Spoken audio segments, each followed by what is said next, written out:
This podcast is brought to you by Craft Beer and Brewing Magazine for those that love to make and drink great beer. To learn more or to subscribe, visit beerandbrewing.com or find us on social media at Craft Beer Brew.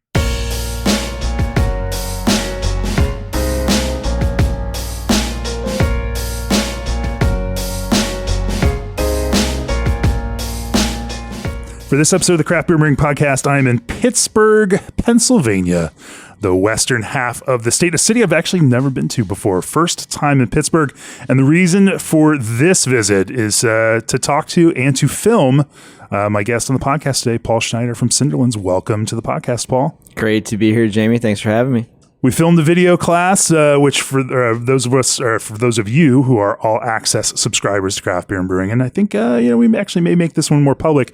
We filmed the video class on hyper boosting your beer, and Paul is going to talk on that video class all about using Hyperboost and YCH's hop products. It's a fantastic class, and if you ever had any question as to how Cinderlands makes excellent beers, layering in hop flavor using a whole bunch of different products, that is the video for you. So check that one out. Should be out right around the same time as this podcast. Of course, we're recording it in advance, as we do all of these things, and so it's hard to tell exactly. Nonetheless, here we are, Pittsburgh, Pennsylvania. Cinderlands been going for 7 years. Sent some phenomenal beer our way to the magazine. Paul's got a long history now in brewing between Chicago and here. This is an ambitious project here at Cinderlands, a very large brew pub here in the warehouse, a beautiful facility, and making some interesting beer. But at the same time, has also gone through some interesting evolutions, especially when it comes to fruit beer. And I think that's what we're going to focus on through the course of this podcast. Something we don't talk about, I think, enough, even though it's a big component of the beer landscape. But I think, from Paul's perspective, from the Cinderlands perspective, watching consumers' interest in certain types of fruit beer shift, wane, reconfigure, pop up in other ways. Anyway, they've redesigned their entire fruit beer program, and we're going to talk about some of the ways that they've gone and done that.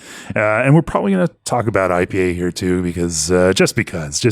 And in fact, like a lot, there's Midwest IPA in your tap board. There's West Coast IPA, super dank, terpene loaded IPA in there. And so we're going to talk about also how to layer some of those flavors into IPA and the way that, because you're using all of the things. We are using all of the things, and that's been true across fruit beer and hoppy beer, and even our approach to mixed culture beer down at the Cinderlands Foeder House.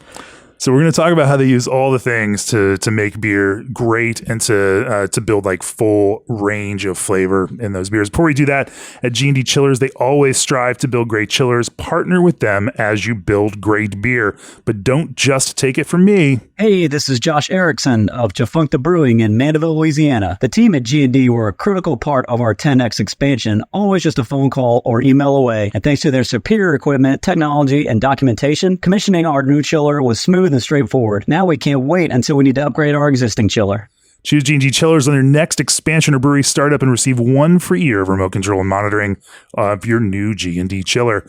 And ProBrew is excited to now offer 2 to 4 week lead times on all in-stock ProFill rotary can fillers and seamers. These models are available in 100 to 300 can per minute filling speeds and are built with a focus on scalability and low dissolved oxygen pickup. The special lead time is only while supplies last, so send them an email, contact us at probrew.com, or call them at 262-278-4945. ProBrew, brew your beer. Also, Old Orchard has supplied flavored craft juice concentrate blends to over 46 states for the production of fruit-forward beer, cider, seltzer, wine, spirits, and more. By partnering with some of the biggest names in the craft brewing landscape, Old Orchard has become a go-to source of fruit-forward ingredients. To learn more and request your free samples, head on over to oldorchard.com/brewer.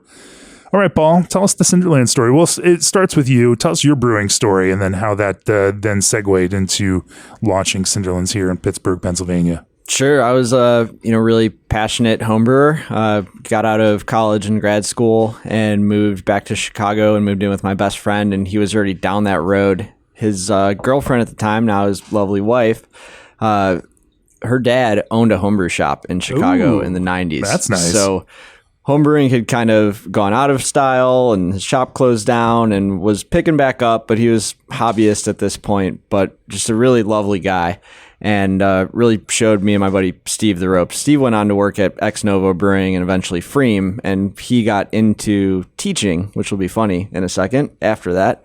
So I was in my teaching career at the time that I was doing this. I had gone to undergrad for sociology and then grad school for teaching, and I taught for a year in New Haven, Connecticut, and then moved back to the Chicago suburbs where I'm from and taught for a couple of years while I had this serious homebrewing bug. And the Chicago scene was just a lot of fun at that time as a consumer.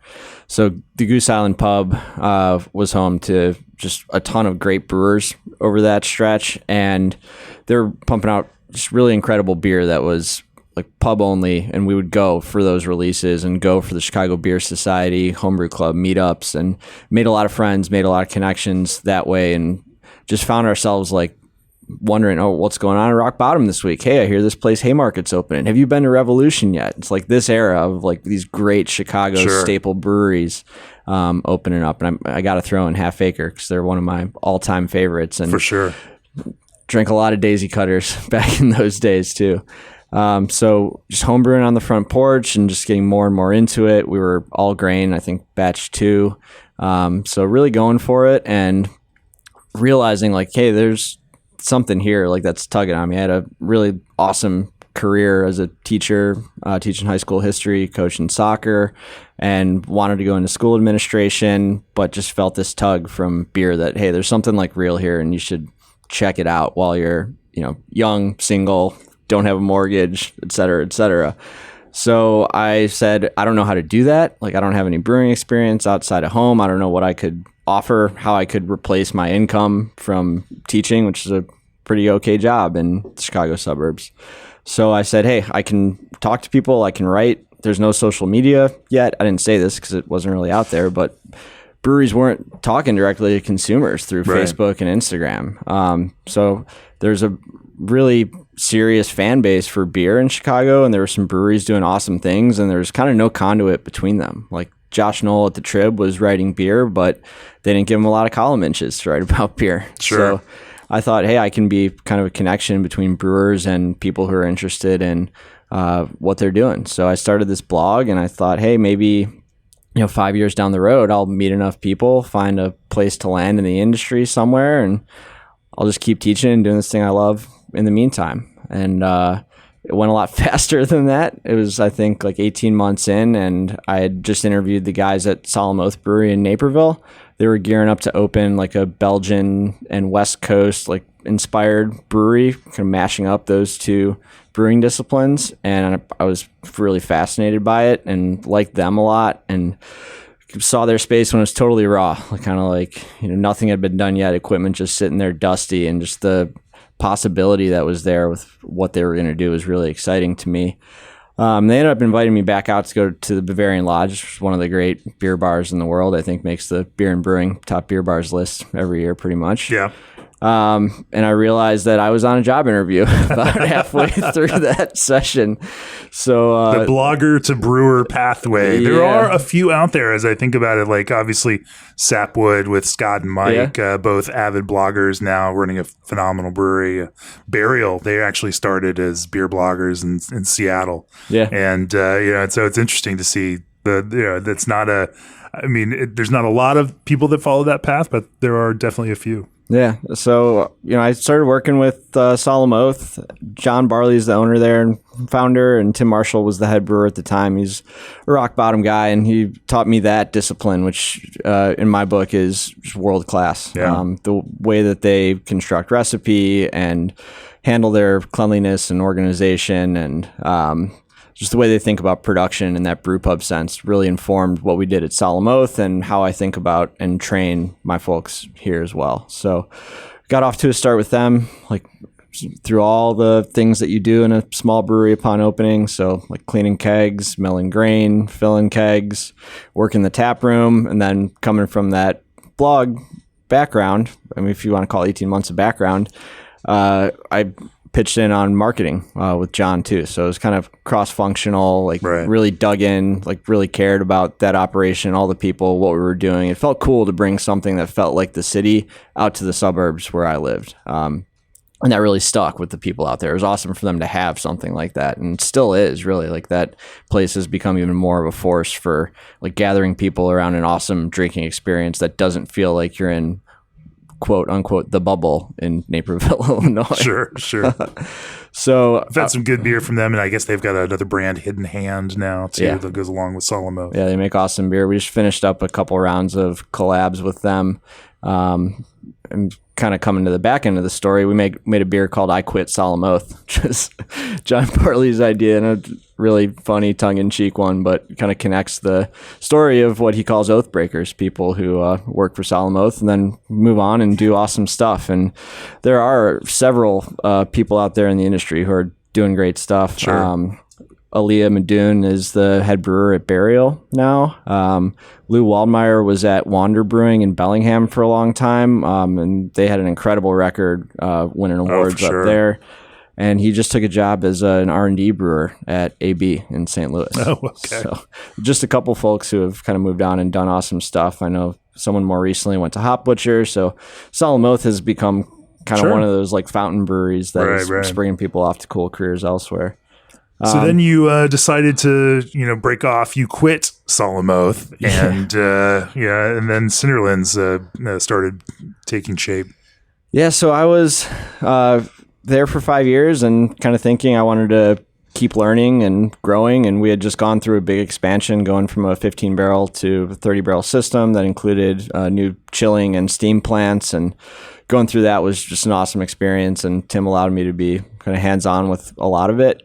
And I knew that was where we were locking in and staying for a while. And by that time, I had worked in with the sales function, marketing function, production, front of house, et cetera. And I just knew that I had to go on and do something else where, there could only be one John Barley at Solemn Oath, essentially. I needed to be my own guy somewhere. So I was on the hunt for a business partner, a project, et cetera. And my wife, Emily, and I, who we met at Solemn Oath, she was in the tap room and I was kind of behind the wall at that point. We had a dream of moving to some fruit-bearing valley in the Pacific Northwest and opening an esoteric blendery type brewery. And we were kind of on the hunt for that opportunity and had traveled to Washington. The dreams of the early 20-teens. Oh my gosh, yeah. So during that search, my dad connected me with this guy, Jamie, who was his business associate's son, who was opening a brew pub in Pittsburgh. And the idea was, hey, Paul's been in beer, you're opening a brewery, you guys should just know each other and you kick ideas around or whatever. So we did that once. I told Jamie the future of beer is Belgian IPA. That's where this whole thing is going.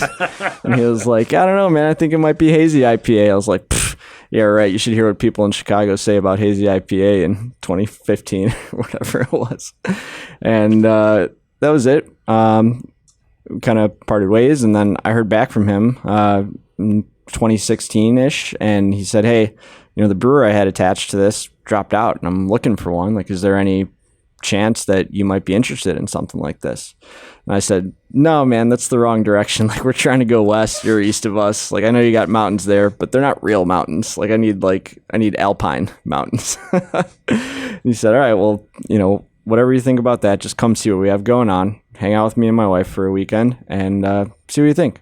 I said, all right, we'll do that. So we came out and he showed us the building that they had under contract that we're sitting in right now, which was the Spaghetti Warehouse in Pittsburgh Strip District. It's a chain Italian restaurant that goes into kind of derelict industrial neighborhoods around the country. There's still a couple floating around in Texas and Ohio. I think they're mostly shut down. And it was, tchotchkes everywhere, but kind of a beautiful old classic Pittsburgh building that was once a foundry, once a stable for construction company, and just has a rich history and a really storied neighborhood here. And the charm was just instantly recognizable. The neighborhood's changing fast around us here. There's a development company that's been putting a ton into residential and Class A office, and that trend just continues and will for the next decade or so, at least. So seeing the opportunity, kind of understanding Pittsburgh's beer scene a little bit, seeing that there was not a brewery like a Revolution or Two Brothers, who had really stepped out ahead of other folks in terms of volume and scale. And thinking about the size of Pittsburgh and the maturity of the market versus a place like Chicago and the potential sales opportunities and the upper reaches of, the Columbia River Valley or something where there's not a lot of population that I didn't have connections to, et cetera, et cetera. I thought, man, this is a real opportunity. This is a way to go into a great American city, put in a big modern brew pub, and do it in a way that matters to folks. And we could really matter to Pittsburgh with this brewery project. And this is a big space, obviously coming out of, if it was a spaghetti warehouse, then I imagine they had done the structural work in the old building to... You would think so. Hey, we won't get into the crazy investment that you must have put in to get this place open. But like I said, it's an impressive space. You can seat a lot of people. It's an ambitious concept to put here, especially with how parking feels in this neighborhood. But that's a whole nother thing. I want to pivot. Obviously, you get to then kind of blue sky a beer program here, and 2016. Clearly, you didn't see eye to eye initially on where beer directions were going to go, but you've obviously seen the light since then, because hazy IPA is absolutely a part of what you do, and fruit beer is a big part of what you do, and all the kind of pub focused beers are a big part of it. But you are committed to brewing excellent editions of all of those. And I want to kind of dive in, especially in that fruit beer space. Before we do that, experience distinct transparency and juiciness with Omega Yeast's Daybreak 5. Using their Lumina technology, Omega genetically eliminated haze in the popular British 5 strain, allowing you to preserve the fruit-boosting prowess while achieving crystal clarity. It's perfect for modern West Coast IPAs. Learn more at info@omegayeast.com. And RSS Macklin, a family-owned company started by the head of seaming technology from PS Angeles and SME, and field service technician for Ball Corp, offers audits and repairs for can seamers and can integrity training. With experience from big breweries, they bring valuable knowledge to craft businesses. They provide solutions for can damage, seam training, and help your facility become self-sufficient without relying on original equipment manufacturers. If you have any questions regarding your machine setup parameters or concerns about your can line, call them at 330-299-8210 or email them at service@rssmacklin.com. That's RSSMACLIN.com. Okay, Paul. So you had to create an idea of what beer at Cinderlands was going to be, and where did you start? This is a classic craft beer brewing podcast question, because obviously over the last number of years, things have also changed significantly, and it's interesting to see just what that change looks like for you. How'd you start? How'd you start defining the idea of what Cinderlands was going to be? Yeah, so we really approached our beer program from a hospitality perspective and tried to focus on being a great brew pub for all of Pittsburgh, and thinking about everybody from the beer nerd with a FedEx account to their grandma and grandpa, brother and sister who aren't old enough to drink yet, partner, et cetera, et cetera. So we're trying to picture like a big group of people rolling into our place and having something that's inviting to them, that's familiar to them to order. And then once they order it, it's a world-class example of whatever that is. So that was the vision for the beer. So we started out, I'm thinking back to 2017 in our first staff trainings. I think we grouped things around like 7 families of beer, essentially. And I don't think I'll remember all of them off the top of my head, but I know we were dealing with easy drinking lagers, hop-driven beers is kind of 1 and 2. We were making clean Saison for a while, like pretty consistently, and then that evolved over time. We were making like a heavily fruited, like Berliner Weiss style beer, kind of from the jump, and then we had coffee and tea beer as one of those families. It was something in Chicago. I was making a ton of coffee beer at Solemn Oath, and had a really deep relationship with intelligentsia, and then the good beer hunting uppers and downers kind of cultural force was a strong center of gravity for that kind of beer in Chicago. So we didn't stick with that, but it was a cool starting point to show people some different things here. So we started there, and then it's changed wildly since then, because we're not just a brew pub anymore. The first place we opened was not the Cinderlands warehouse, which is the large facility, 450 seats or so, 2 floors. It was an 80-seat brew pub in like a 20-foot wide, 100-foot deep kind of setting. So that place was, our start, and that's where we started to develop our approach to beer and get familiar with people and get some feedback. And over time, we landed at the spot where we are now, where hop-driven beer absolutely leads the portfolio for us. Lagers and other easy drinking ales are right behind it. And then fruit beer is coming in behind that, along with some beyond beer stuff like our hard tea and our hop water. So things have become refocused over time for sure, and we've evolved it in stages. And a lot of that has to do with becoming more of a packaging brewery. When we opened this big place, like we spec'd our chiller and our brew house size to max out at like 1,500, maybe 1,800 barrels if we were really stretching it. And thought we'd have a handful of kind of key accounts in Pittsburgh, but if you wanted Cinderlands beer, you come to us, right? And that's not how it shook out at all. We had 450 seats at this place, 80 seats at our other place, and we couldn't fill them in 2020. We couldn't invite anybody in the door. Yeah. So, what a time to open a giant facility like this. I know. Yeah, we were 10 months in here when we got the shutdown. So we were like, I remember one of the last meetings we had as a leadership team in March was about, we called it the rodeo meeting. How do we keep this rodeo in line? Because it was getting rowdy and people were like testing the limits of, acceptable brew pub behavior on the customer side. We had a bunch of games downstairs and we had families kind of running wild, which was fun and exciting, but also we were worried about, people taking care of their kids and them not getting trampled by servers who were carrying trays and stuff. So we were like, overrun here. It was like really booming and doing awesome. And then boom, down to nothing all of a sudden. So, luckily we had like almost certainly like overinvested in a canning line situation with like a 40 can per minute filler, full depalletizer, labeler, etc., which was like above and beyond where we should have been as a brew pub that was going to do some canning just to sell on the own premise. But man, thank God we did, because that tool like really saved us and allowed us to be efficient and pivot when we had to transform overnight into like a 100% packaging brewery. And everything that shook out after that totally changed how we approach what beers we make, how we make them, what sales channels they're sold through, and therefore like how we construct and formulate those beers. Sure. Well, let's talk about the evolution of your fruit beer program, because it started the way that it seemed like a late 20-teens brewery should start, with sweet, fruity, tart, sour, heavy fruit puree, big flavors and a lot of sugar. And it looks very different than that now. Talk to me a little bit about how that has, and I shouldn't say it looks completely different. Those beers are still a smaller part of it, but you've also noticed that people's interest in fruit beer has changed over the last couple of years in a pretty significant way. Yeah, so we started with a line of like heavily fruited Berliner Weiss, so sour wheat beer base, like in the 4 to 5% range, re-fermented with a ton of fruit puree, like really like upper end, like obnoxious amount of fruit puree.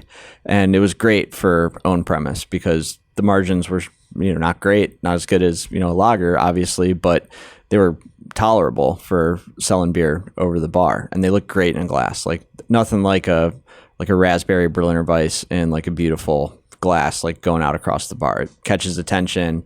People want to know what it is. Photo worthy. It's photo worthy. Somebody's going to put that on Instagram, and you're going to get some earned organic exposure there. Yeah. So, I mean, that style like translated pretty well to package initially. And we were also dialing up another vein of fruit beer at the time. Like we were seeing, milkshake beer being a thing. It was not part of what we were doing initially. After tasting them, like I don't care for them because my palate goes for dry, tart, well-structured, etc. And these beers are so rich and sweet. It's like far beyond what I would want to drink in terms of balance being towards the sweet and full mouthfeel side. But I thought, hey, if we added like a hard hit of acidity to a beer like this, then you're supporting that fruit flavor with organic acids, and it's going to ring more true and feel less hollow. It's going to balance the sweetness that you're getting from residual sugar, from milk sugar, and the perceptive sweetness from vanilla bean and the fruit. So we started making a line of what we ended up calling tart shake beers, based on the idea of like milkshake IPAs, but dialing the hops back a good deal and ramping up the acidity. And that was really hitting with people here for quite a while. So we were probably releasing one of these tart shakes like once every 2 weeks at the peak, like a 15 barrel batch every 2 weeks. And you say organic acids, and that implies to me more than just lactic acid. What was the kind of structure and foundation for those? So yeah, at the time when we started doing these, we were just straight kettle souring them. Okay. So it was lactic acid plus whatever organic acids were in the fruit. But over time, we've come to move away from kettle souring pretty much any beer. And we're just adding a blend of lactic and citric acid, or just one or the other, depending on our goals for the beer. We like the results better. They're more predictable. You get fewer surprises. It's to us a better sensory experience, and operationally like way more optimal for keeping things moving. Sure. So yeah, we can talk more about that later, but sure. I'm curious about that. How you blend and those and still get it to convey in a honest and authentic way. So anyway, but things started to evolve. Yeah, so we're making these, we're producing them. It seems like we can't keep them in stock, and then as we get into like COVID and we're figuring out how to sell beer, like we are doing a lot of home delivery. So like the entire crew that's left, we really focus on keeping our team together. We wanted to be able to open back up strong and not start from scratch. So we worked really hard to keep enough revenue coming in, modulate people's responsibilities, and adapt to what was open as opportunity to us. And that meant that like everybody was doing shifts like in their personal vehicles or the company van, like on home delivery routes. And we had a pretty robust like home delivery business set up while things were closed down. And then that was translating into like a lot of grocery business. Like at the same time, my wife, Emily, ran the sales function starting in like September 2019. She took it over from me and like really transformed it. For me, I was like, running the brewery side of the business, participating as a partner in the running of the business with my partner, Jamie, and also doing like what we originally planned, which was like kind of hand holding a half dozen or a dozen key accounts where we sold beer. Then Emily got in and grew our wholesale business like 10x in less than a year, and activated our first chain retail, which is local grocery, the largest grocer here. And she did that in January 2020. So she had her, pedal to the floor, was just gunning for it and like kicking ass and doing it. And ultimately, like that timing was so great for us because, we had this canning line. We had no idea how we were going to need it. We started a relationship with the largest grocer in Pittsburgh, had no idea how much we were going to need it. And those two things like clicked for us at a time when it was critical to survival. Because a place like this, like you imagine there's a lot of fixed costs, like no matter whether you're doing sales or not doing sales. So give a lot of credit to my wife for helping us get through was probably the toughest phase that we'll ever face, I think, as a brewery. So these beers fit into that. And like we kind of stretched out some UPC tiers across different families of beer so that they would make sense in retail. And then we could slot kind of brew pub approach to limited releases into each of them. So these tart shakes were fitting at like this high end tier that was hitting shelves at like over $20 a 4-pack. This is super ingredient heavy, high cost of goods beer. And the customer was loving it and like buying it from us, buying it from other breweries, going out of town to get it from other people. Like the style was like definitely having a moment around like 2019 through I'd say maybe 2021 in Pittsburgh. And I know this stuff varies a lot, like from city to city, like depending on who's making it, who the big breweries are, what else is available in town, et cetera, et cetera.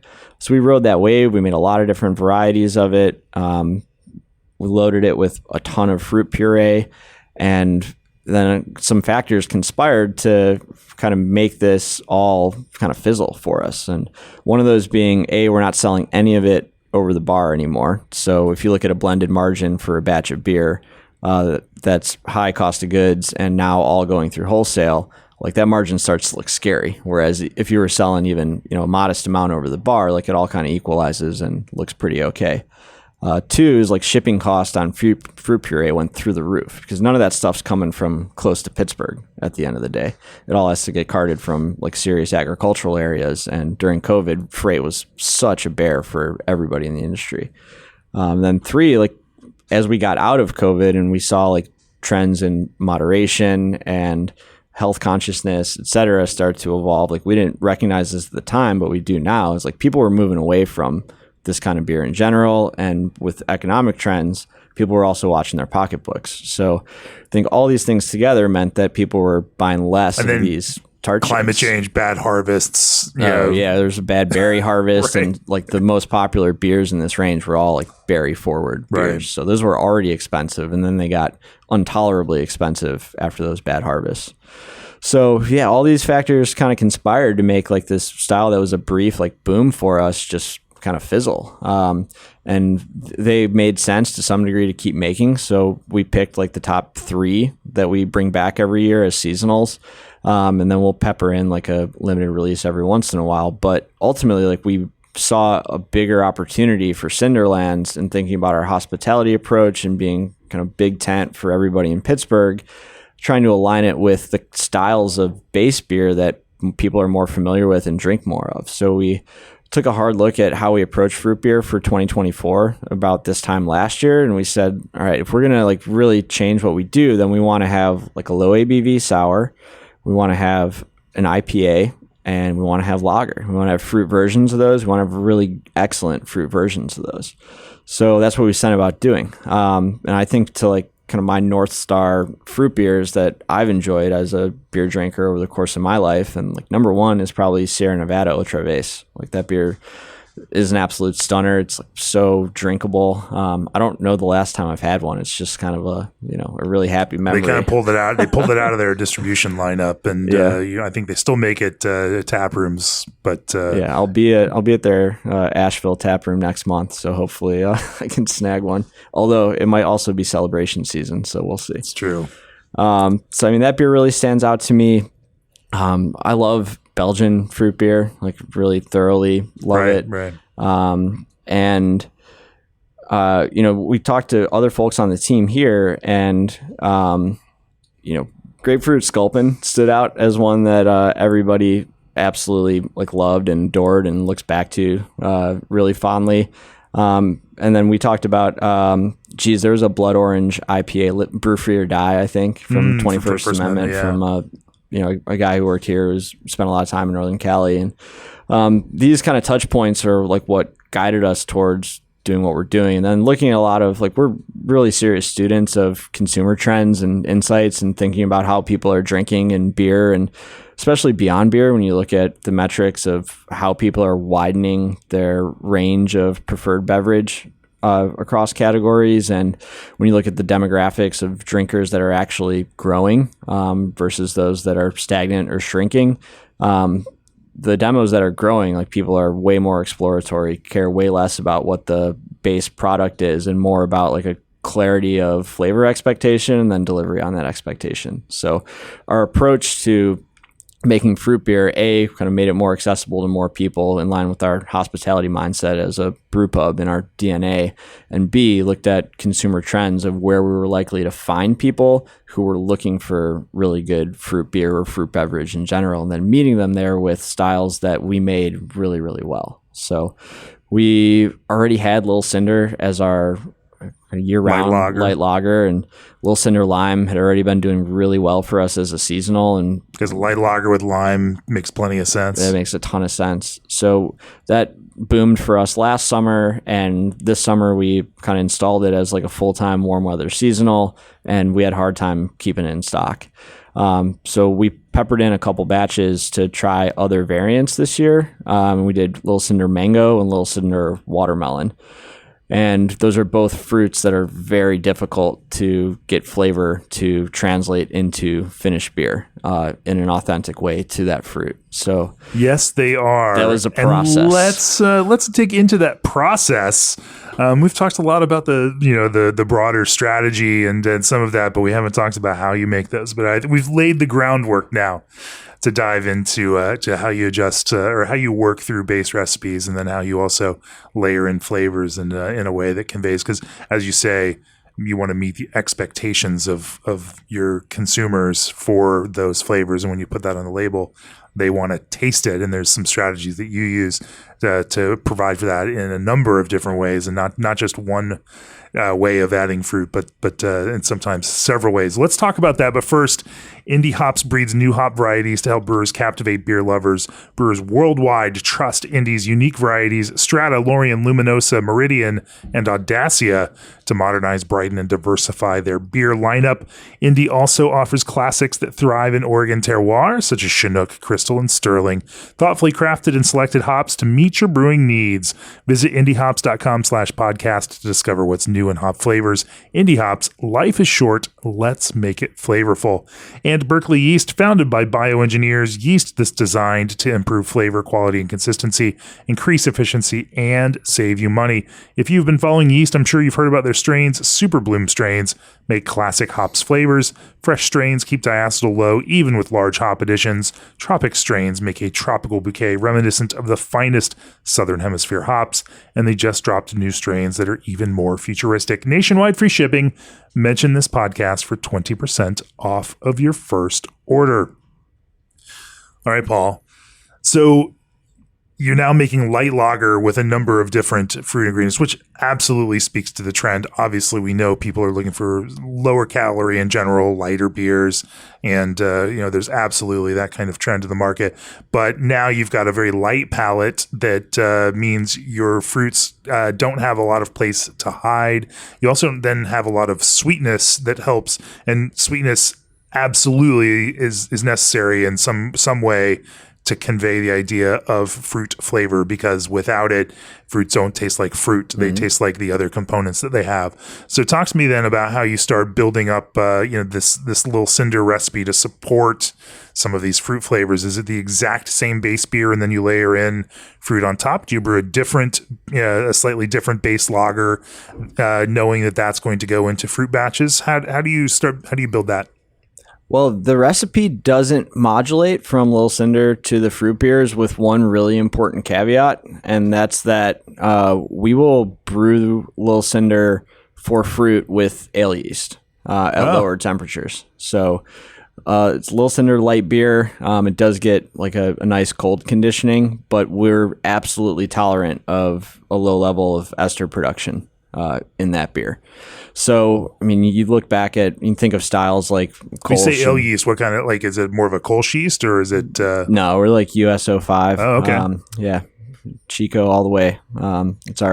We have it on hand all the time. Like, we're absolutely. What's cold fermentation with ale yeast? What kind of temperature are you talking? Oh, we're pushing, down around 60, 62, okay. Like not super cold, but like lower end of the range. Sure. We're still happy. But that fruit re-fermentation is going to drive off a lot of fermentation compounds and replace them in the flavor space, if not actually physically replace those organoleptic molecules. So, we're tolerant of that here. So that tolerance, but then it's also potentially faster fermentation. Yeah, absolutely. And a little friendlier with kind of our harvest schedule for keeping all of our 3 strains in-house active and moving along all the time. So the big change that we've made with fruit beer and how we make them after making these kind of decisions about what to make is really how we're building that fruit flavor.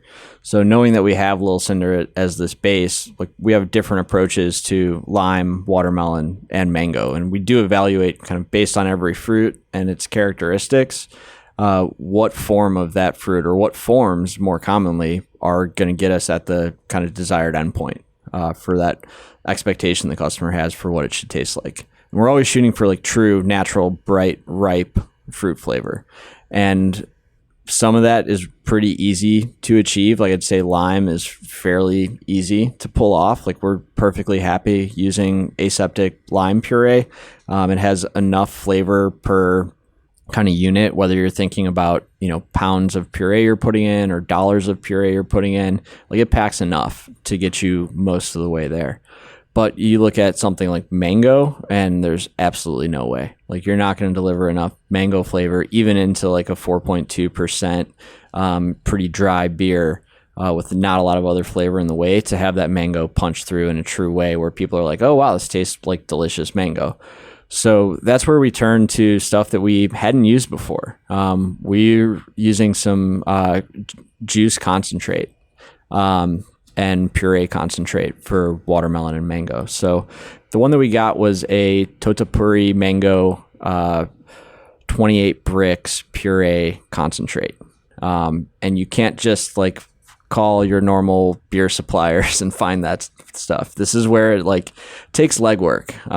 So like I put in a lot of time chasing this stuff down, trying to find the right products, and you run into things like, tough monsoon seasons and bad harvests, meaning they didn't make puree concentrate of Alfonso mango, which is what I was really after.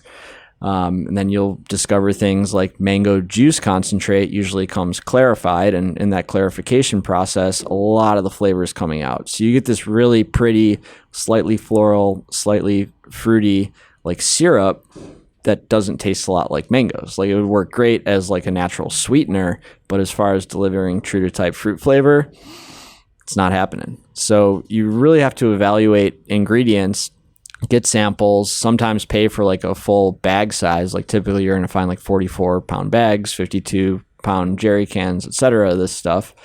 If you're at a smaller brew scale, I mean, you could always get drums and totes if you're after that.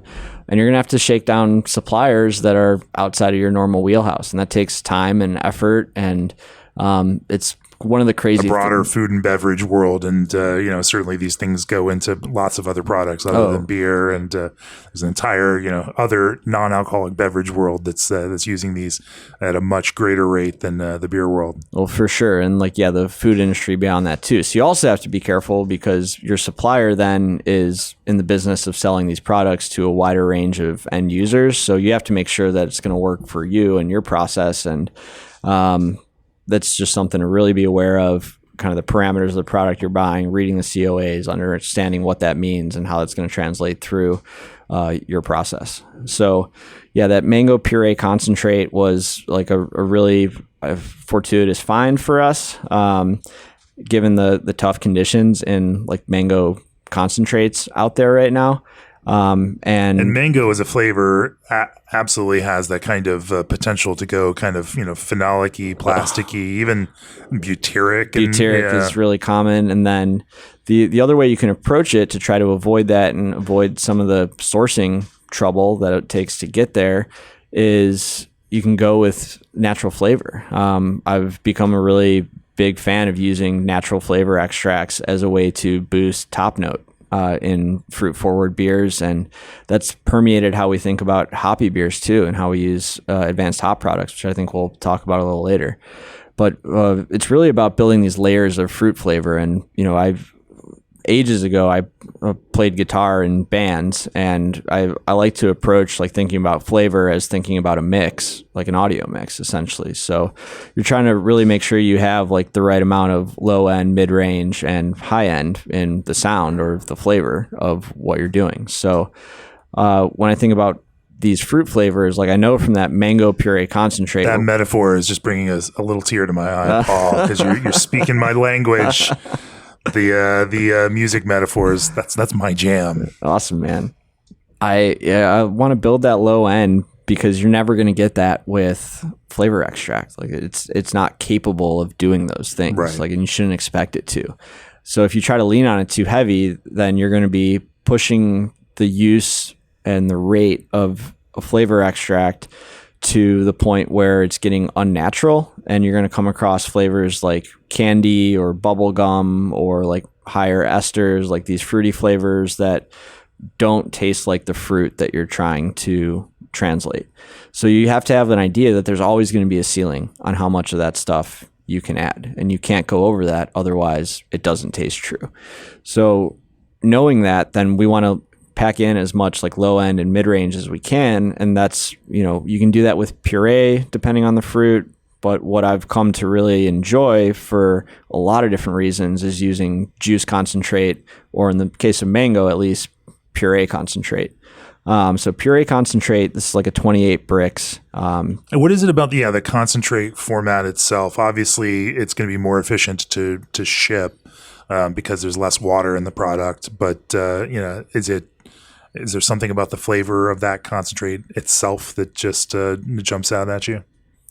Yeah, I don't know that I can answer the why of why that is, but yes, there is something about the flavor stability and its ability to translate through into the finished beverage. I think to some degree, like when you're putting these fruit products into fermentation, and we always re-ferment our fruit, right? That's another parameter that's key to how we do things. Like we're not adding this post-ferm and then somehow stabilizing. We're adding it in the second half of fermentation, allowing the fruit sugars to fully ferment out. So what we've typically found with certain purees that have less flavor stability through fermentation is that occasionally their puree concentrates or juice concentrates of the same fruit will have good flavor stability through fermentation. And you think about the kinetics of fermentation and what's happening in that tank, what the yeast is doing to any part of the beer matrix, fruit matrix that's in there, and also kind of the physical movement, heating, etc., krausening that's happening inside the tank. With certain purees, like that fruit flavor will be essentially gone. We found that with mango. We found it with peach. Other fruits are more stable, like citrus tends to be more stable. Berries tend to be more stable. But there are tough fruits, and mango and watermelon are absolutely two of those. So if I had to theorize, the way that these are made is typically through evaporation under a vacuum. So like a low temperature concentration. And I think part of going through that process is they're like to a very small degree, like cooking the fruit.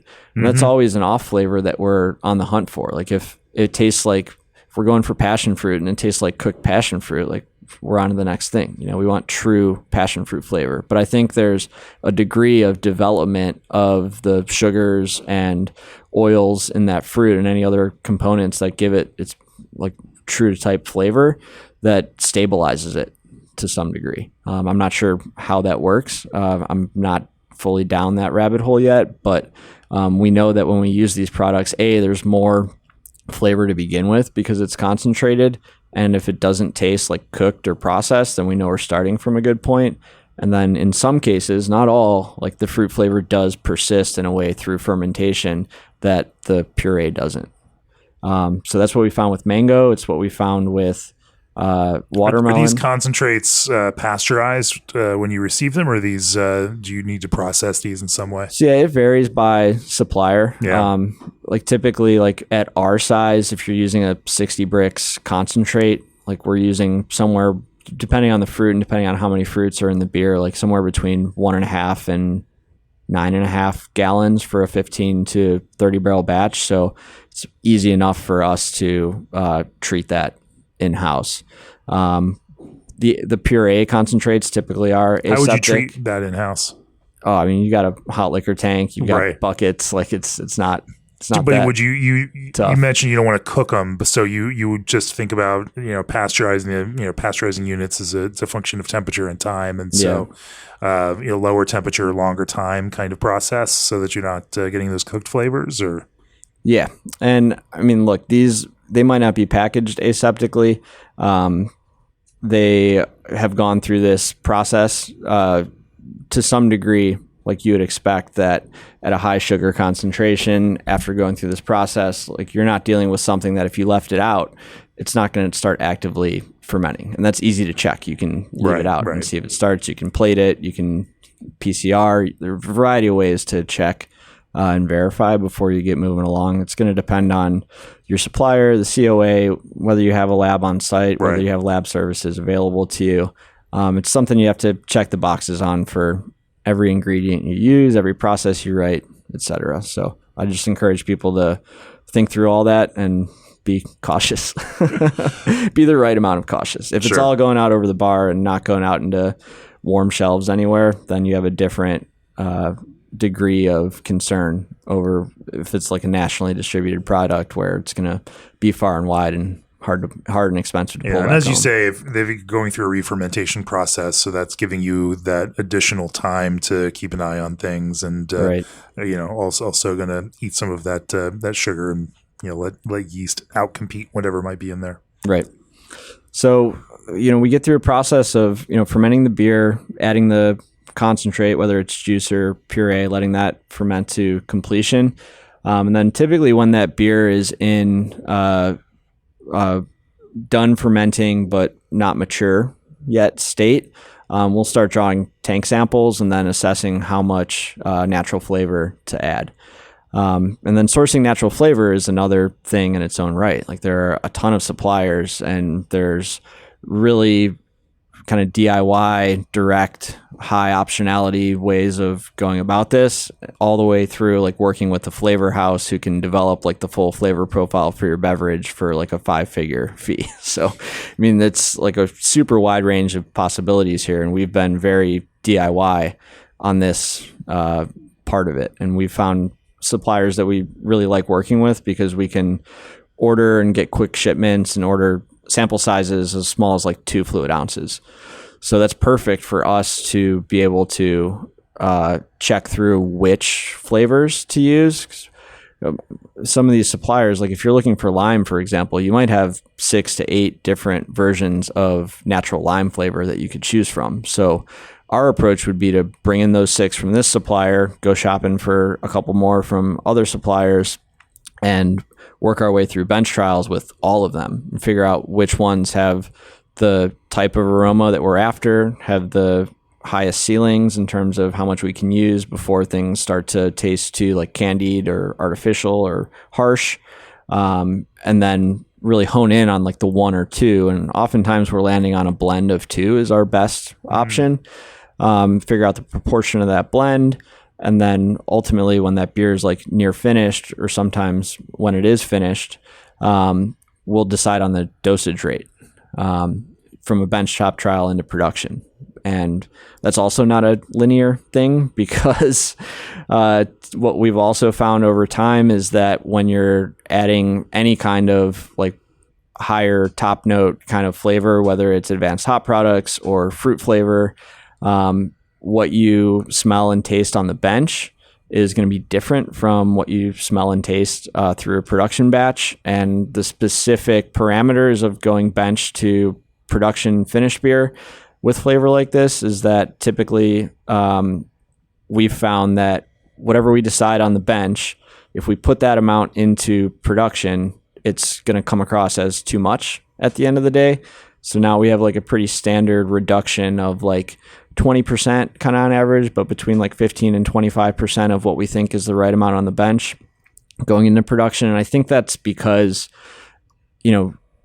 once you put this into a batch in a bright tank, for example, like you're going to have dispersion happening. You're going to have this interacting with other molecules that are present in the beer. It's going to be carbonated. It's going to be colder, and that aroma is just going to pop out more in a finished beer than it is out of like a beaker that you've poured from the tank and might take a few minutes to get everything. And then if you are dispersing and mixing that flavor really well into the beer, you're also getting a lot of the carbonation to come out. So I think that's where the adjustment factor comes from, but now it's part of kind of our process and built into how we decide on our dosing.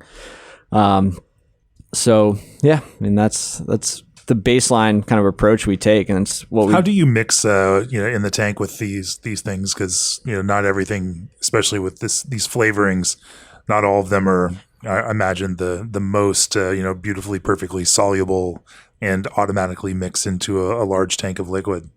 They do actually tend to be pretty soluble.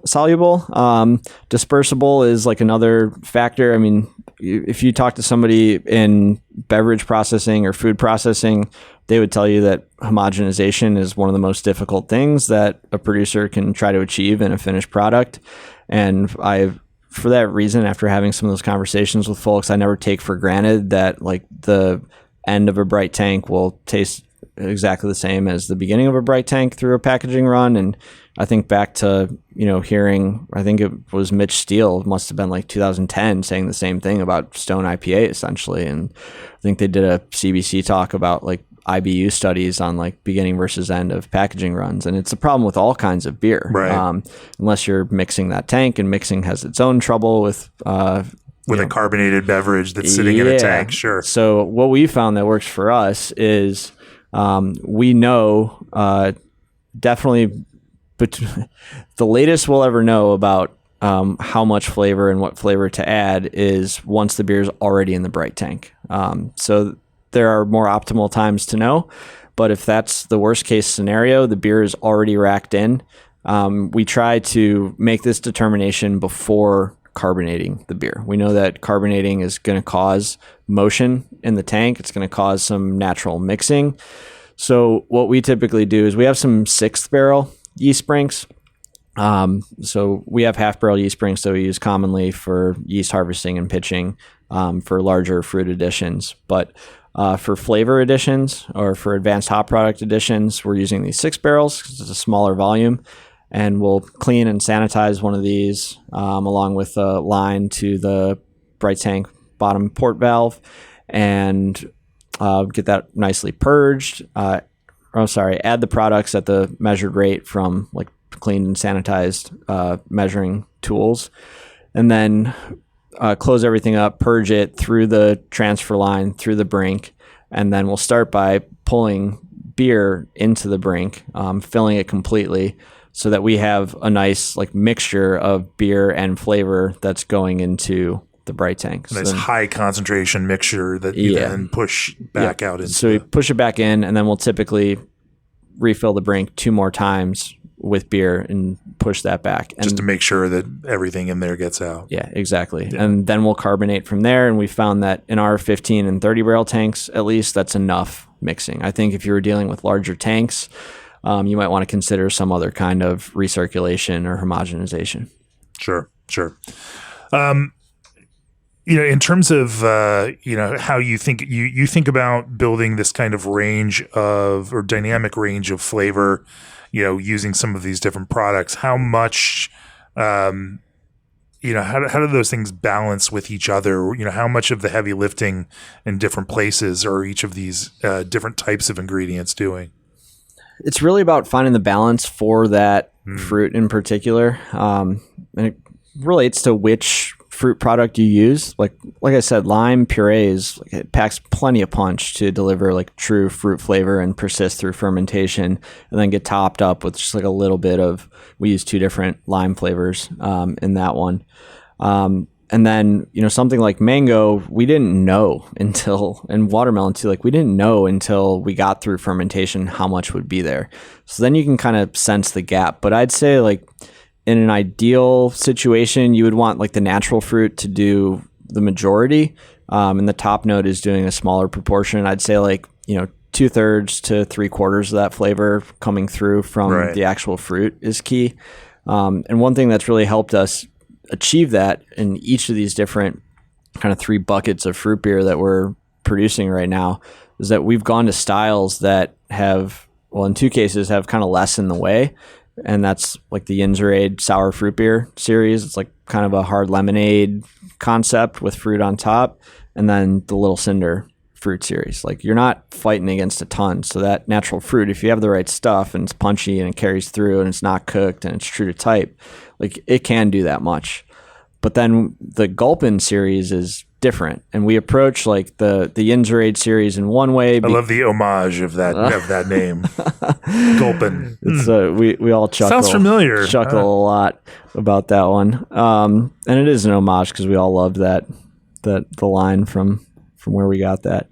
But the Yinzerade, building that full kind of suite of fruit flavor. I'm going to go back to what you said a few minutes ago. And it's you can't express real fruit flavor without the perception of acidity and without the perception of sweetness. So we don't want to back sweeten this. We're not stabilizing the beer and package here in any way. So we're counting on fermentation and aseptic practice and the alcohol content of the beer to make it stable in package, but that doesn't mean we can have sugar in there. So we resolve the acid problem with beers in that Yinzerade line by starting with a good deal of lemon puree or lemon juice concentrate. We've tried both. We like both.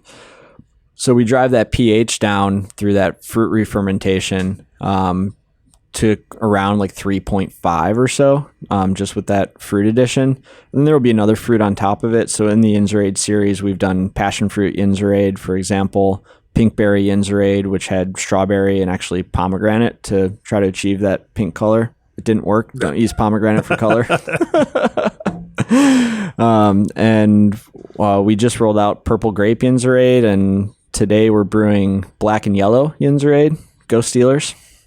With blackberry and black currant. So that fruit re-fermentation is going to drive our pH down to the mid 3s, and then we'll adjust with lactic, citric, or both down to like a 3.2 to 3.3 range for those beers. So that's how we get at the acidity. And once again, it's a blend. It's not one thing or the other. I just can't. I know. Yeah. I pull on all the levers. Using some fruit, yeah. And then I call this Yinzerade series like the flavor science beers because there's more beyond there, but wait, there's more.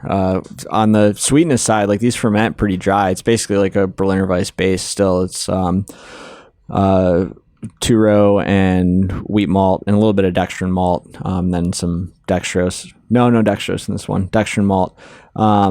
Because it's a fairly low ABV, like our US-05 that's healthy and ripping through other generations would just drive this down to like no finishing gravity. So a bag of dextrin malt to keep the body up, a little elevated mash temperature, but that's still not enough to give the sweetness perception of a hard lemonade and like deliver on that flavor expectation for people. So we tried a bunch of different things on how we can achieve that. And what we landed on is a combination of sugar alcohol and a flavor modifier.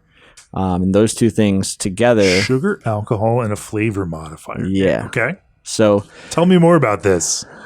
All right. So, this stuff is a lot easier to access for anybody who's already making beer. It's not going to be as much legwork and trouble as chasing down like fruit juice concentrate or puree concentrate, for example. So you can find this stuff. Some of it's the flavor modifier is made by Carry. It's called Taste Sense. And what it does is impacts your perception of sweetness without actually having a sweetener. So there's no sugar in this, but it does manipulate your senses into perceiving sweetness, and also has the benefit of rounding off like any harsher edges that might be. I had some yesterday, and you're telling me there's no sugar in that. No sugar in that. Huh. Yeah. So that flavor modifier. That's wild. Yeah. All right. Cool. Because it comes across as relatively sweet. Well, yeah, we wanted to make it fulfill that hard lemonade idea that people have, which is, it's a beautiful thing, like having a fresh squeezed lemonade, especially with some fresh fruit in it. Like, you need that sweet component. Yeah. So without back sweetening, this flavor modifier does a really good job. But again, it's one of those things where if you try to ask it to do too much, like it's going to get noisy and in a way that's not pleasant. So we blend that in along with sugar alcohol, which we're more music metaphors again. Like you overdrive it, it's just going to get a little crackly in the top end there. Yeah, it will. Yeah. You don't want to clip the flavor channel on these things. Perfect. So the flavor modifier can do some work here, but if you lean on it to do too much, it'll start tasting flabby, and all the like sharpness and brightness from the acidity in the fruit will just start to get muted and transformed in a way that like fails to deliver on that side of the flavor expectation for hard lemonade. So in order to keep it from going there, we knew we had to use something else too. So we evaluated a bunch of different stuff like stevia and whatever, sucralose. Those were off the table because everybody knows they taste funny, and they also kind of have a bad rap and maybe should. Right. But there are a lot of other like non-caloric sweeteners out there that are not Monk fermentable. fruit. Yeah, exactly. So we tried monk fruit, etc. What I landed on that I really liked was erythritol. So we use naturally derived erythritol. It's also possible to get synthetic, but I'd rather have it come from nature. I mean, I know how ridiculous I sound when I'm talking about using natural flavor and flavor modifier and then saying I want my sugar alcohol to come from nature rather than a lab. I get it. I take all your burns. But that combination between erythritol and this flavor modifier give us like a ton of perceptive sweetness that's not sugar sweetness, and it's not fermentable. It's stable in package, and it really helps us deliver on the expectation of sweetness in something like a hard lemonade. So that, coupled with the acids that we add, coupled with the different layers of signature fruit plus lemon that we add, all gets us to the finished package. Of course, there's natural flavor of the fruit we're using and a natural lemonade flavor as well that we're titrating. So that's why I call this the flavor science beer. It's like, this is not just, water, malt, hops, yeast. There's a lot that goes into it, and there's a lot of bench work that goes into getting the right ingredients and the right flavor, and then getting them in your process in a way that makes a stable package and delivers on bright, true fruit flavor and has the right balance of acidity and sweetness and color, et cetera, et cetera. Exciting. It's fun. It's fun. I mean, here we are. This is using all the tools at your disposal to make things and meet the expectations that people have for the flavors of these things. And then let's talk about IPA, because that's the other big channel that you then, push fruit into. How do what do you use in an IPA base then that you tend to build out with fruit? Sure. So this happened in the hazy and in the more dry or reasonably dry West Coast space. How do you do it? Yeah, so we haven't done like a fruit beer in the hazy space really. Like I can think of one that was like a one-off, and it started out being like a jasmine peach white tea, and then we thought, hey, let's add some peach puree to this. Then we're like, yeah, kind of womp womp peach puree doesn't do all that much. Then we're apricot puree the next time, but it didn't really stick. So where we are now with it is like West Coast IPA with fruit. This is our Gulpin line. So there is like a base Gulpin that's a West Coast IPA that's a little more classic. Like there's a little bit of caramel malt in it. It's a little heftier than the leaner, more modern West Coast IPAs we're making. And it's hopped with Simcoe, Amarillo, and Chinook, a combination of T90 and Cryo of some of those. So it leans into that like pith and pine, like classic West Coast like hop character without going too far into like tropical tones that you'd expect in kind of a wider range of modern hops. So we keep it like pretty classic there. And then we have a similar kind of fermentation program where we're fermenting like a normal IPA fermentation with US-05 and adding a fruit sometime after the halfway point of attenuation. So the beers that we made in this line so far are pineapple Gulpin and grapefruit Gulpin. And in both of those cases, we've used juice concentrates of those fruit. And we've actually sourced them from different suppliers because we liked, one had a more cooked flavor, one was more of a true ripe fruit flavor, et cetera. And at the end of the day, like you end up with this, nice low end. And in the case of both of these, like actually covered a decent amount of like the mid range and top end from those fruits. And citrus does a good job of that in general. Pineapple, like we didn't know because pineapple puree has disappeared in beer for us in the past. So getting a juice concentrate where we had that flavor like punch through was really exciting. And then they get topped up with natural flavor. So again, like we're bringing in like everything that we can find, evaluating it in like a base beer on the bench to try to find like what tastes true and bright and natural. And then adding that top note at like a 20% reduction of what tastes good on the bench, like to the bright tank, or preferably like we like to do it in line with the rack so that like we're filling the brink and then like pushing it out and it's the flavor is getting added to the beer as it's being racked in and therefore probably getting mixed better. But what we found is like trying to nail that balance of fruit flavor and hop flavor is like a really tight line to walk.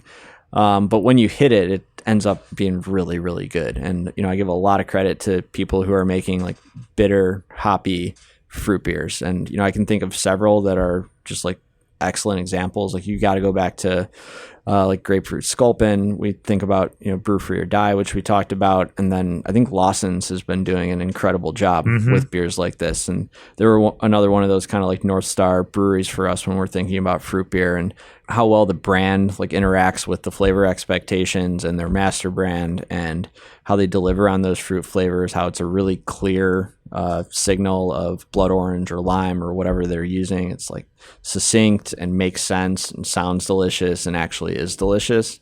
And that's the approach that we try to have with this is like make it a really good, super hoppy IPA that has this fruit flavor and balance. So getting the right amount. Do you adjust the the IBU approach for the recipe based on that bitterness that a specific fruit over another one might add to the beer? We do, yeah. Like the Gulpin base recipe is like 70 IBUs, and then we knew we knew grapefruit was going to be fairly bitter on its own, so we brought that down to like 50 IBUs, and it still hits like fairly bitter. But I think if you're drinking a grapefruit IPA, like you're looking for that, and you should get it. Right. We let that ride, and I think like to be more palatable to more people, we might push that down to like 40 or 35 in the base beer. But it's kind of a question of who do we want to like really enjoy this beer? Should it be like anybody who's grabbing it off the shelf, or should it be the person who's like, oh, hell yeah, grapefruit West Coast IPA? And we decided, let's let it be for that person this time around. But then pineapple, we leave higher. We leave it up towards 70. And it's a lot of bitterness, but it does like help with a lot of things in the beer. And it's not just, one bittering addition and then a whirlpool. Like it's a pretty staged out hop regimen for that beer. So you're building mouthfeel along the way too, which is critical to that more classic West Coast IPA. Sure. Well, we've been talking a lot about fruit beer, and but we haven't talked about IPA yet. And since or in the typical sense of IPA, so maybe we switch some gears here and talk about IPA, which you also approach with the same kind of dynamic range mentality of using all of the things in order to build the widest possible kind of perception of hop character in IPA.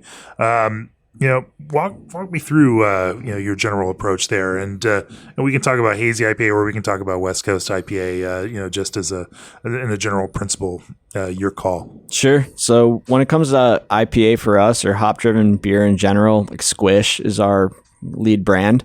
So Squish is a hazy pale ale that we developed when we opened the warehouse, and the idea was to make like Your partner got you to fold on that, huh? Oh, I folded before I moved out here. We made the first batch of hazy IPA at Solomoth as one of my last batches before I left, so I could get my feet under myself a little bit. So Squish is kind of the Squish is the focus here for us when it comes to hop driven beer. And that family has grown over time. It started out as like imagining the beer that we wanted people to drink the most. Like, let's create our lead hop-driven beer for Cinderlands, with the idea that this is what people are going to be drinking when they come to the warehouse to hang out, to eat, to have a beer on the patio, etc. So it evolved out of that, and it started with a slightly different recipe. We've stayed like fairly close over time, though we've evolved the grain bill, and then more recently like really evolved the hop approach too. But the biggest change that's happened is like it's not just Squish anymore. It's full Squish, West Coast Squish, Super Squish, Squish Ice, which is a West Coast Pilsner, and I'm sure that's going to continue to grow. Like it's on the what ifs next year to have a couple more entries, but 4 of those brands are full timers for us. So hazy pale ale, hazy IPA, hazy imperial IPA, and then West Coast IPA. We put that West Coast IPA into our core year-round portfolio last year, and it's been doing great for us. We wanted to be ahead of the curve with West Coast IPA coming around in Pittsburgh. And we have the benefit of kind of looking around the country at other markets and seeing that coming. And really, Jamie, like listening to the podcast and just getting excited and like wanting to like try the stuff that we hear the folks at, Green Cheek and Highland Park and North Park and Russian River talking about to a big degree too. Putting that into practice and then like just experiencing our West Coast IPAs get better and better and like loving them as beer drinkers, loving them as producers. Like, and then some of the other things that have fed into this are like going to harvest and selection over the past 3 years, getting deeper with our hop brokers at YCH, meeting a lot of the growers who are producing these hops, and just getting deeper relationships there and having selected lots that fit the profiles that we're going towards. I think that's probably the most important thing that you can do for a hop driven beer range is like having really tight control over what hops you're using. And luckily for brewers, it's becoming more and more accessible to select. Even if you can't select, if you are working with a good broker, like you can get to like great sensory data and radar charts on whatever you're bringing in, even if it's a single carton. So I mean, all those things have just driven us to like focus more and more on hoppy beer, focus more and more on making great West Coast IPA, West Coast Pilsner in particular. But at the end of the day, like Squish and Full Squish are our lead brands here. So Hazy Pale Ale, Hazy IPA. And when so we're clearing out the old grist case and it sounds like a really big gong. And that's just part of the day here. Sure. It's a brewery. We got brewery sounds back there. Yeah. So we're thinking about hops in a similar way. Like these core brands are typically going to be T90 and Cryo. I don't think we make any like hop driven beers that are like just T90 at this point. I think everything is T90 and Cryo to some degree. And then West Coast Squish, we use Dynaboost or YCH 702 as a dip hop edition. It's Mosaic Dynaboost. It's a very Mosaic forward beer. So it's Mosaic through the hot side, Mosaic Dynaboost as a dip hop in the fermenter, and that just means it's in there as you knock out into it. Yeah, so we knock out into it hot for the first portion of knockout, and then chilling the rest to hit the fermentation start temperature. And then it gets a dry hop of Mosaic Cryo, but also Citra and Simcoe, T90 and Cryo as well. But Mosaic's the lead dog in that beer. And we've kind of picked a slot.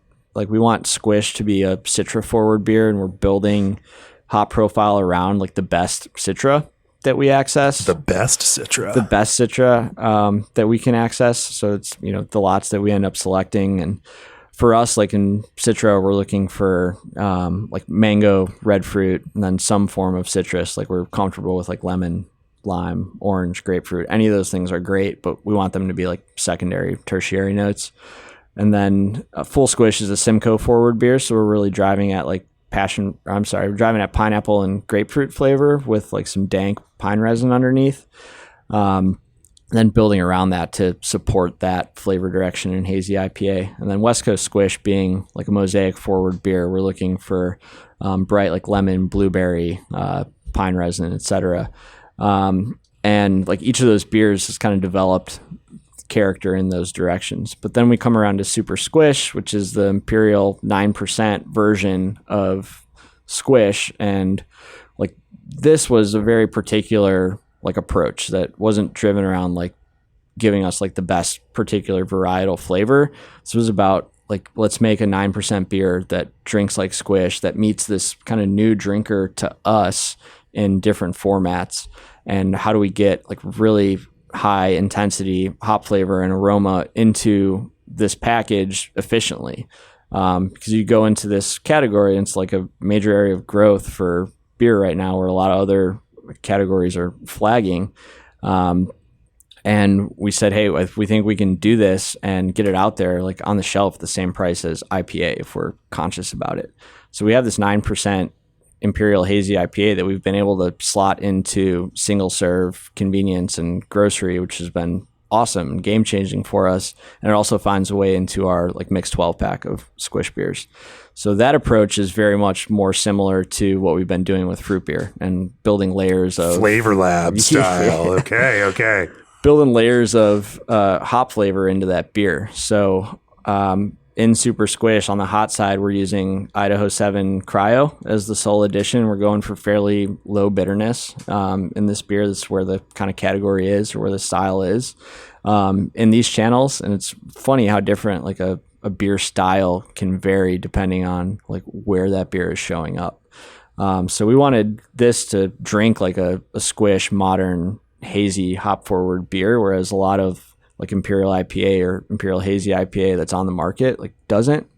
That's coming from like regional or national breweries. And I don't say that as a critique at all. It's just a fact of kind of how trade names and styles are being used to communicate to drinkers these days. So we start with Idaho 7 Cryo on the hot side. Fairly low bitterness in this beer. We're at like 30, and arguably like that's pretty low for really Imperial low. Hazy IPA. But it's not low if you talk to some people. I mean, there's a lot of kind of juice, haze forward, like really heady IPA producers that would be lower than that even. And then they're wrong. No, I'm just kidding. I mean, they are, but yeah. You do you. So then we build in Citra Dynaboost or Citra 702 as the dip hop edition, and that's like you're gonna have to get on the brand name now. It is Dynaboost. It's a super deep, like low end, bassy, like danker, richer version of like what you'd expect from Citra flavors. And that's those lower mid tones that you're going for exactly. in your dynamic range. It's the 808, yeah. Ooh. And then from there, we want to make sure we get enough T90 into the beer to help stabilize the haze and give enough mouthfeel. So we stay away from cryo. Stabilize the haze with T90s. Rather than going cryo, I think like there's something about the having enough vegetal matter in there to interact with the yeast and protein in a way that helps things stay a little more stable. That you don't get if you were just using flowable hot products. Yeah, I'm worth an experiment for somebody. So report back to me, please, when you do it. I'm not going to do it. It's T90 Citra and Nelson. The Nelson brings a different dimension, kind of a more like tropical, stinky fruitiness, and then we round it out with. In the dry hop with Columbus Cryo for some really dank, like serious OG edge. And look, Columbus Cryo that YCH or Crosby or for those suppliers at least, they lean towards more like fruit balanced Columbus rather than just like crazy onion garlic Columbus. So you get both, which is nice. And we found using that like really small proportions and a lot of different beers can help give beers like a true like hoppy flavor if it's leaning like too far towards like fruit and juice and tropical. So the beer's at that state and it's not done yet. So we get through dry hop and cold crash, and then we add a range of advanced hop products to boost the top notes in those beers.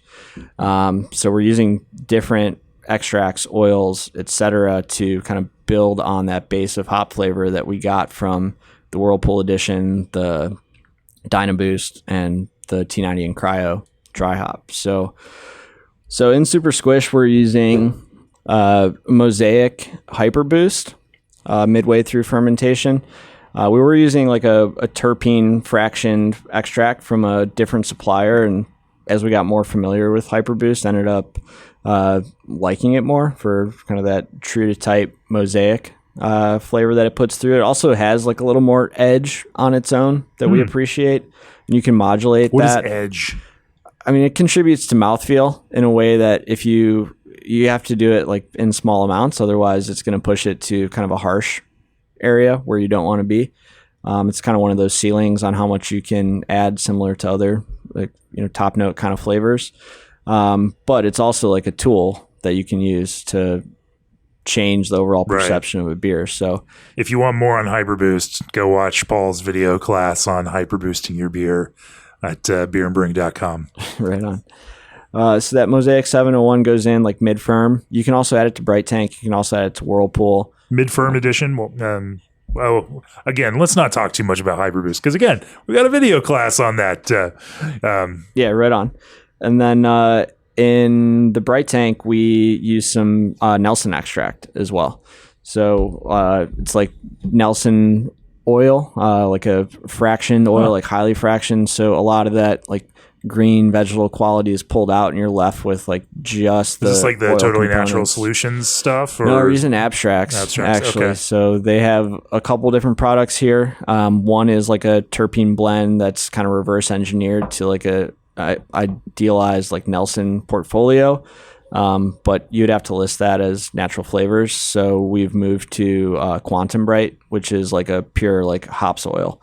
That's highly fractioned. So that's better for us because we, again, like, I don't know, call me crazy after all the stuff I've said that you could point out being hypocritical in this podcast so far, but I want to use the stuff that like actually comes from the material.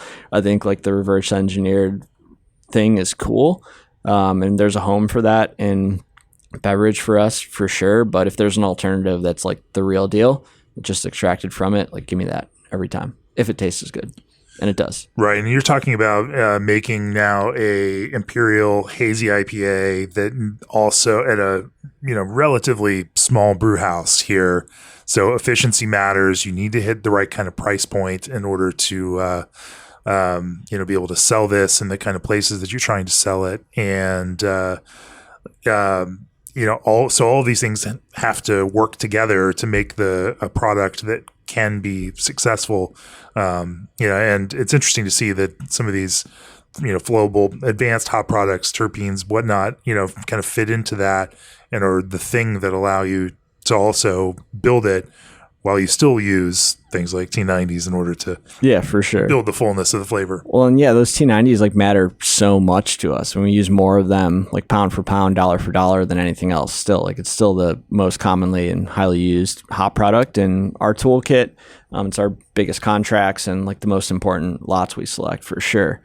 But like the other area, like I picked an example of these advanced hop products that's kind of built around value engineering a specific style and sales channel opportunity, but we also use them to just go like ridiculously high on beers that are more meant for the brew pub and like self-distribution. So we've, made a line of UHD or like ultra hop definition IPAs that use like basically every form of hop product available, sometimes with a single varietal. And I love these beers because you're just layering like mosaic on mosaic on mosaic.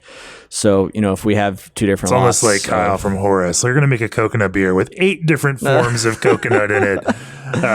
Here you are just piling on. Yeah, and it's been a cool place for us because we do have the opportunity to make 15 barrel batches that we're selling mostly ourselves. And right. There are several brands that we produce that are, I think Squish and Full Squish are like well over 500, like clipping towards 1,000 barrels a year for us. So it's like they're very different considerations when it comes to how you construct recipes, which ingredients you use, how much margin matters depending on where it's going to be sold. And I have a lot of fun with the beers where it doesn't matter as much, but I have, equally enough fun trying to make beers that we can get out there and get in front of all of Pittsburgh. Because again, that's like our hospitality DNA. We want to be here for everybody. We want to be a brewery that matters to this great beer city. And giving people like wild, intense experiences. Like we made this beer called Stash Landing 77 with Solemn Oath recently. That's like a kind of cannabis strain terpene type. So it's like one of those rebuilt, like engineered terpenes around cannabis strains, like West Coast Imperial IPA. That's just like starts with some super dank lots of really good hops from YCH and a little bit from Crosby too.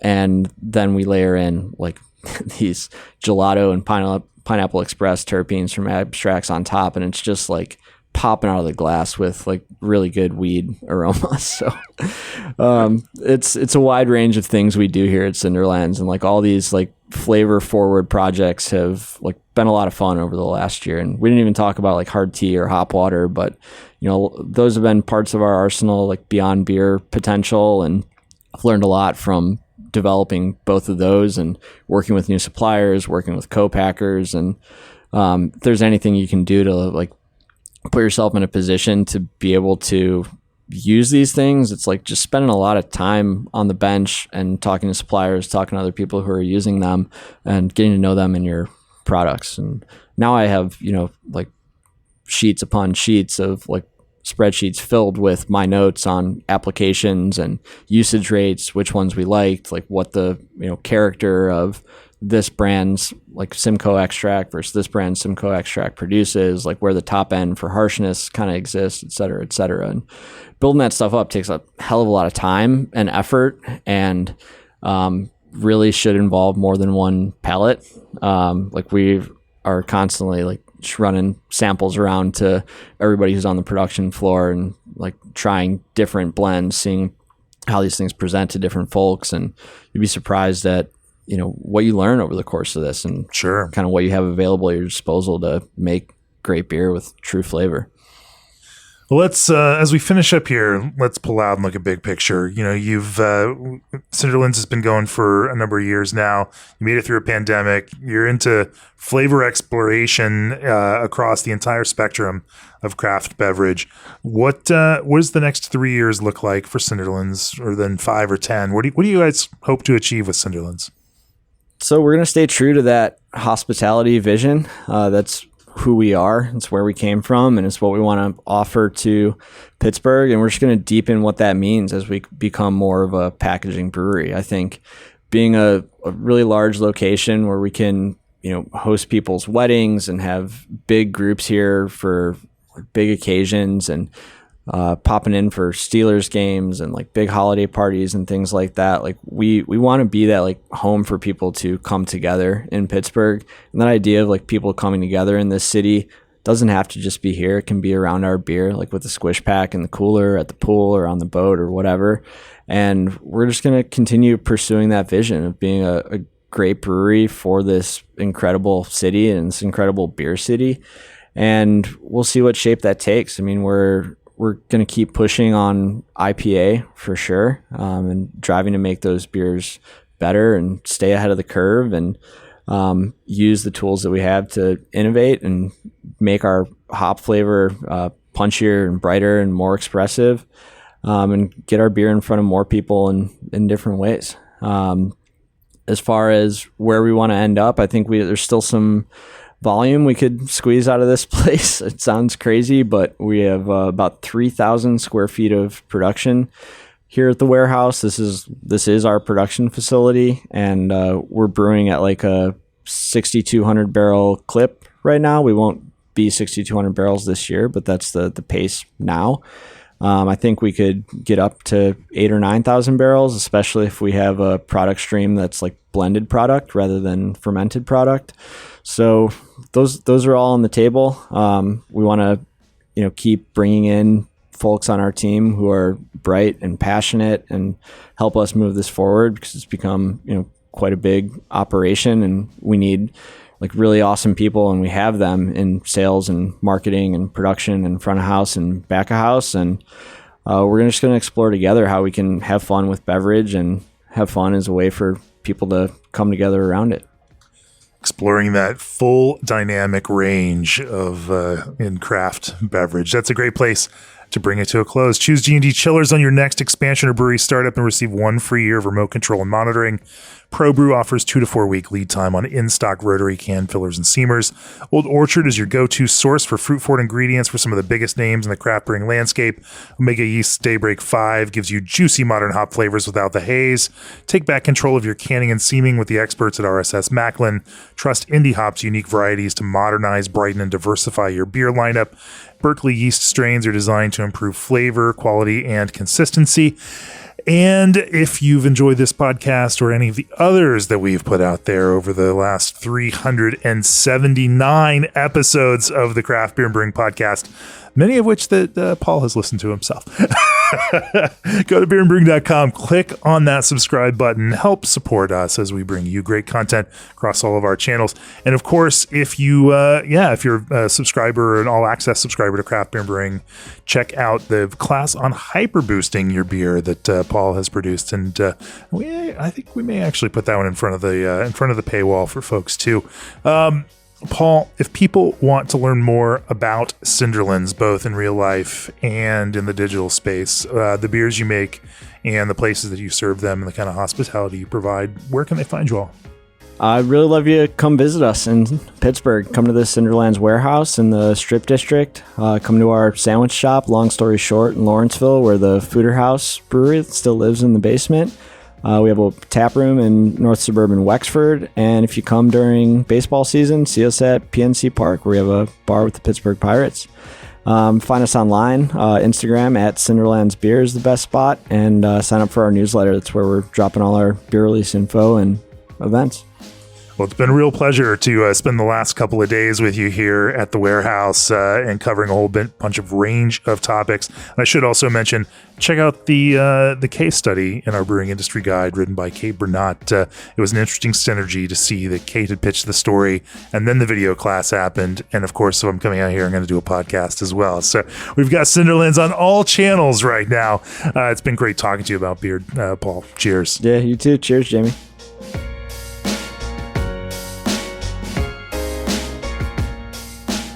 This podcast has been brought to you by Craft Beer and Brewing Magazine for those who love to make and drink great beer. To learn more or to subscribe, visit beerandbrewing.com or find us on social media at Craft Beer Brew.